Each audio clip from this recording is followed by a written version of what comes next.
అందరికీ నమస్కారం. మీ అందరికీ చాలా మంచి రోజు. మీరందరూ బాగానే ఉన్నారని ఆశిస్తున్నాను. ఈరోజు మనం అంశంపై చర్చిస్తాము. ధర మరియు జీవన వ్యయం. వస్తువుల ధరలు ఎలా పెరుగుతున్నాయి మరియు వారికి ఎలా ఇబ్బందులు కలిగిస్తున్నాయో ప్రజలు మాట్లాడటం మీరు విన్నారా? ధరలు పెరిగినప్పుడు ప్రజలు ఎందుకు బాధపడతారు మరియు ఆందోళన చెందుతారు?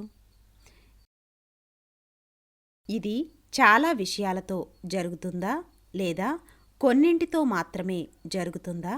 ఇది అందరినీ ఒకే విధంగా ప్రభావితం చేస్తుందా? ఈ అధ్యాయంలో మనం మాట్లాడుకునే కొన్ని విషయాలు ఈ అభ్యాస ఫలితాలు. 1. కుటుంబ బడ్జెట్. 2. విక్రేత లేదా నిర్మాత ధరలను ఎలా నిర్ణయిస్తారు? 3. పెరుగుతున్న జీవన వ్యయం ఎవరిని ఎక్కువగా ప్రభావితం చేస్తుంది? 4.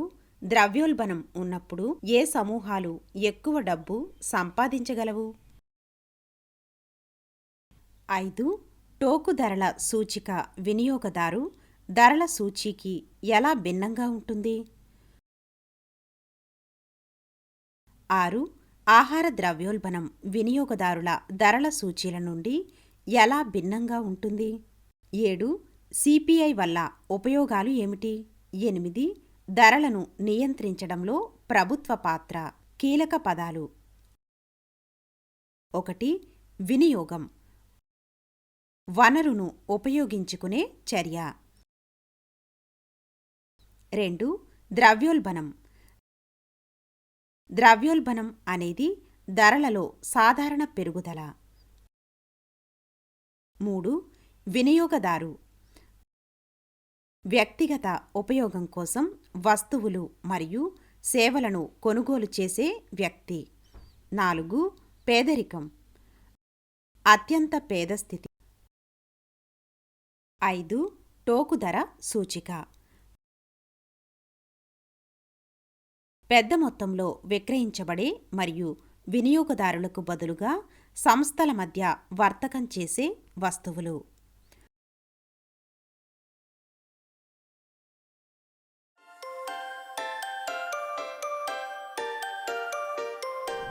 కుటుంబ బడ్జెట్.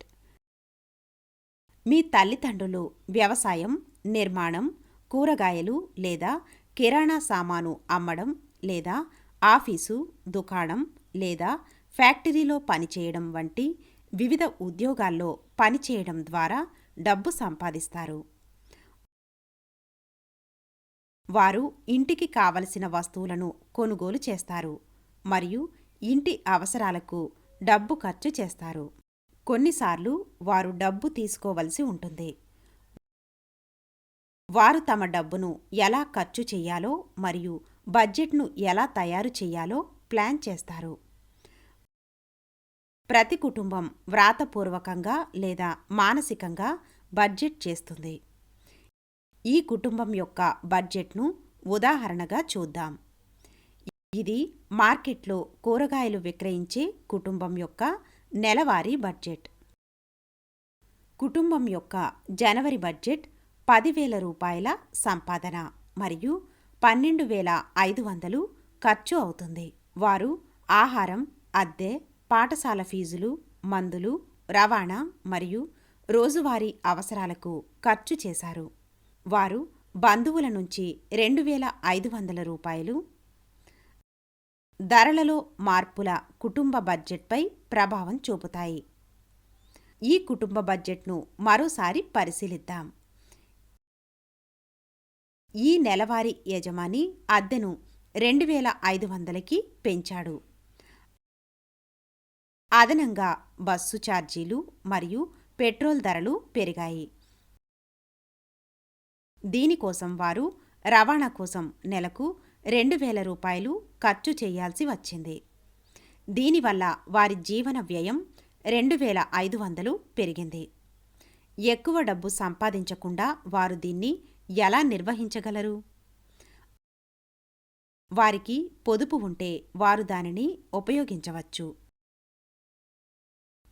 లేకపోతే వారు స్నేహితులు లేదా బంధువుల నుండి రుణం తీసుకోవాలి. అయితే వారు వాటిని వడ్డీతో తిరిగి చెల్లించవలసి ఉంటుంది. వారు దగ్గరి బంధువుల నుండి అప్పు తీసుకుంటే వారు వడ్డీ చెల్లించాల్సిన అవసరం లేదు. కానీ వారు రుణదాత నుండి రుణం తీసుకుంటే వారు తీసుకున్న రుణాన్ని వడ్డీతో తిరిగి చెల్లించాలి.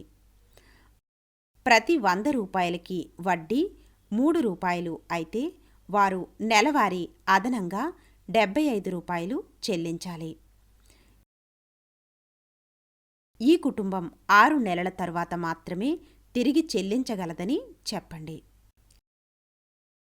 అయితే వారు 2500 రూపాయలతో పాటు 450 రూపాయలు అంటే మొత్తం 2950 రూపాయలు తిరిగి చెల్లించవలసి ఉంటుంది.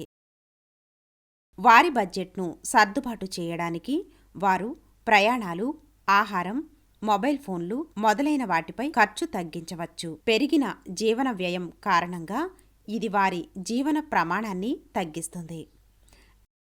ద్రవ్యోల్బణం ముఖ్యంగా స్థిర ఆదాయాలు ఉన్నవారిని ప్రభావితం చేస్తుంది. వారిని మరింత పేదరికంలోకి నెట్టివేస్తుంది. పెరుగుతున్న ధరలు వివిధ వస్తువులపై వినియోగం మరియు ఖర్చులను ప్రభావితం చేస్తాయి. విక్రేత లేదా నిర్మాత ధరలు ఎలా నిర్ణయించబడతాయి? ఉత్పత్తిదారులు వస్తువులు తయారు చేయడం లేదా ఉత్పత్తి చేయడం లేదా కార్మికులు మరియు మనిషి శ్రమ వంటి సేవలను అందించడం వంటి ఖర్చులను పరిగణలోకి తీసుకుంటారు. ప్రజలు ఉత్పత్తిని ఎంతగా కోరుకుంటున్నారో కూడా వారు ఆలోచిస్తారు. ఉత్పత్తికి పెద్ద డిమాండ్ ఉన్నట్లయితే వారు మరింత డబ్బు సంపాదించడానికి ధరను పెంచుతారు. పోటీగా ఉండటానికి ఇతర కంపెనీలు ఏం చేస్తున్నాయో కూడా వారు చూస్తారు. పెరుగుతున్న జీవన వ్యయం ఎవరిని ఎక్కువగా ప్రభావితం చేస్తుంది? పెన్షనర్లు మరియు రోజువారీ వేతన సంపాదకులు వంటి స్థిర ఆదాయాలు కలిగిన వ్యక్తులు పెరుగుతున్న జీవన వ్యయం వల్ల ఎక్కువగా ప్రభావితమవుతారు. వారు తమ వినియోగాన్ని తగ్గించుకోవలసి వస్తుంది. వారిని మరింత పేదరికంలోకి నెట్టారు. రవాణా మరియు ఆహారం వంటి ఖర్చులను తగ్గించడం ద్వారా వారు తమ బడ్జెట్ను సర్దుబాటు చేసుకోవచ్చు.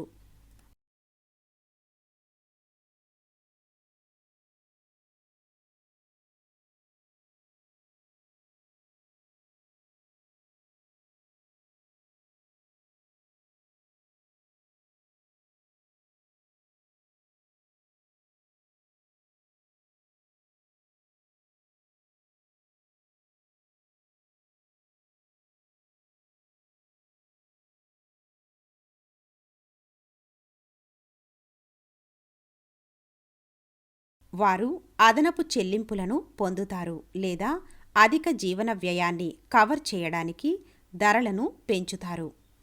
ధనవంతులు మరియు కార్పొరేట్ కార్మికులు తక్కువగా ప్రభావితమవుతారు. టోకు ధరల సూచి వినియోగదారు ధరల సూచీకి ఎలా భిన్నంగా ఉంటుంది? టోకు ధరల సూచిక WPI మరియు వినియోగదారు ధర సూచిక CPI వివిధ రకాల ధరల సూచికలు. టోకు ధరల సూచిక WPI అన్ని వస్తువులు మరియు వాటి టోకు ధర మార్పులను కలిగి ఉంటుంది. అయితే వినియోగదారు ధర సూచిక CPI రీటైల్ ధర వద్ద ఎంచుకున్న వినియోగ వస్తువుల ధరలలో మార్పులను కొలుస్తుంది. భారతదేశంలో వివిధ సమూహాల కోసం వివిధ CPIలు ప్రచురించబడ్డాయి. ఆహార ద్రవ్యోల్బణం వినియోగదారుల ధరల సూచీల నుండి ఎలా భిన్నంగా ఉంటుంది? ఆహార ద్రవ్యోల్బణం అంటే ఆహార పదార్థాల ధరల పెరుగుదల.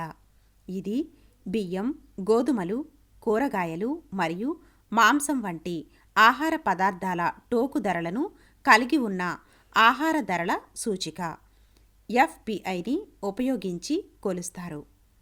వినియోగదారు ధర సూచికలు సిపిఐలు ఎంచుకున్న వినియోగ వస్తువుల ధరలలో మార్పులను కొలుస్తాయి.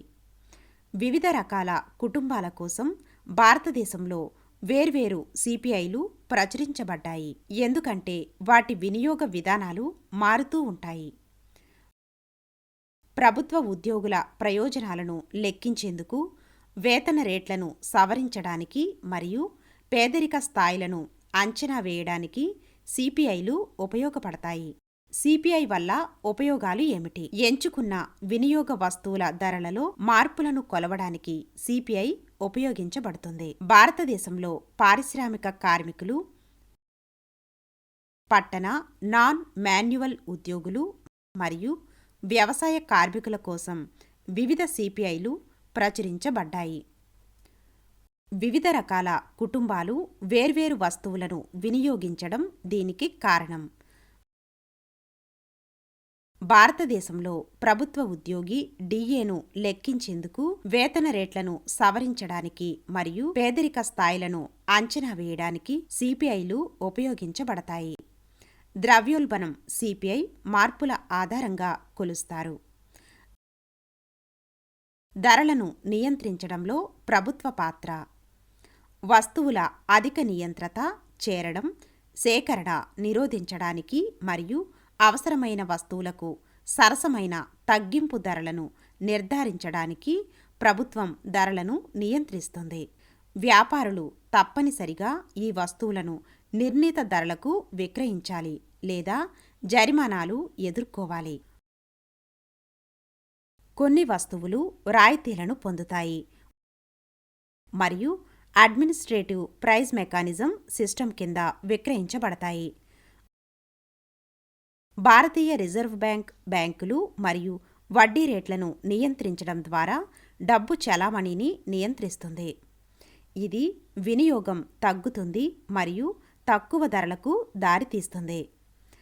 ప్రజల కొనుగోలు శక్తిని తగ్గించడానికి మరియు ధరలను పెంచడానికి ప్రభుత్వం కూడా పన్నులు విధించవచ్చు. ముగింపు. జీవన వ్యయం అనేది ఒక నిర్దిష్ట ప్రదేశంలో లేదా కాలంలో గృహ నిర్మాణం, ఆహారం, పన్నులు మరియు ఆరోగ్య సంరక్షణ వంటి ప్రాథమిక ఖర్చులను కవర్ చేయడానికి అవసరమైన మొత్తం.